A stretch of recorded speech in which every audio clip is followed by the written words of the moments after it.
النهارده معايا ايفون 14 برو ماكس جايلي من محل. صاحب التليفون بيشتكي من ان الجهاز بيسخن جامد جدا وان الجهاز ما فيهوش شبكة، فتعالوا نشوف هنصلحه ازاي. الجهاز جايلي من غير بطارية، فهوصله على الباور سبلاي. اول لما وصلت الجهاز على الباور سبلاي لقيت ان الجهاز بيستهلك 700 ملي امبير والجهاز مطفي اصلا، الجهاز مش شغال. فده كده شورت او تسريب او ماس كهربائي زي ما بنقول بالبلدي يعني. ده طبعا يخلي الجهاز يسخن جدا ويستهلك البطارية بسرعة جدا. نجرب نشوف الجهاز شغال ولا لا. الجهاز شغال بالفعل، بس زي ما قلت هيبقى فيه سخونة عالية جدا واستهلاك عالي للبطارية. الجهاز فتح بس هو معمول له سوفت وير ومفيش الاي ام اي اي نمبر بتاع الجهاز، معرف الجهاز على الشبكة، فعشان كده الجهاز مش هيأكتف، مش هيفعل. تهيألي الجهاز ده واخد وقعة.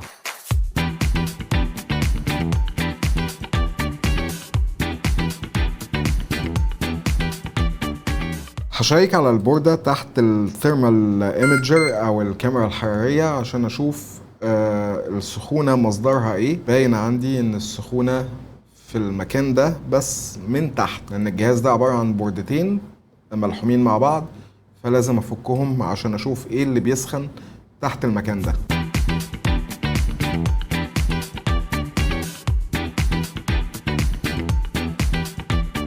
بعد ما فكيت البوردتين عن بعض ووصلت البوردة اللي فوق بالباور سبلاي، لقيت ان التسريب او الشورت راح، ما بقاش موجود.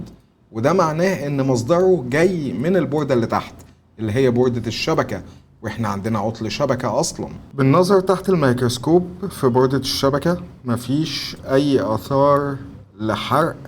طبعا انا عندي هنا شورت يعني ماس كهربائي، المفروض يبان عنصر ان هو محروق، لكن انا مش شايف حاجة بعينها هي اللي محروقة. الوساخة اللي انتوا شايفينها دي ده المبرد الحراري اللي محطوط على البوردة.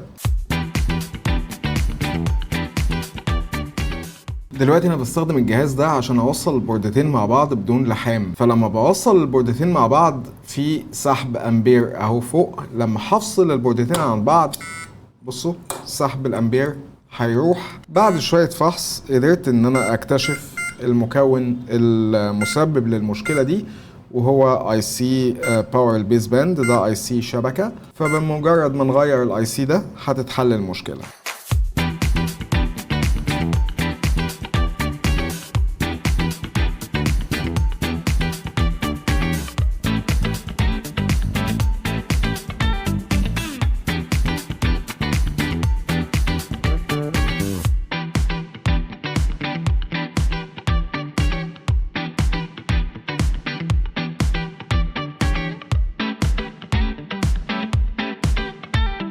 وبكده يكون الجهاز اتصلح. حلينا مشكلة السخونة وحلينا مشكلة الشبكة. لو عندك موبايل عايز تصلحه شرفنا في أيمن أحمد ستور في الإسكندرية، المنظرة شارع جمال عبد الناصر مقابل مشويات حسني، برج أم القرى 1، الدور الأول، مكتب 107.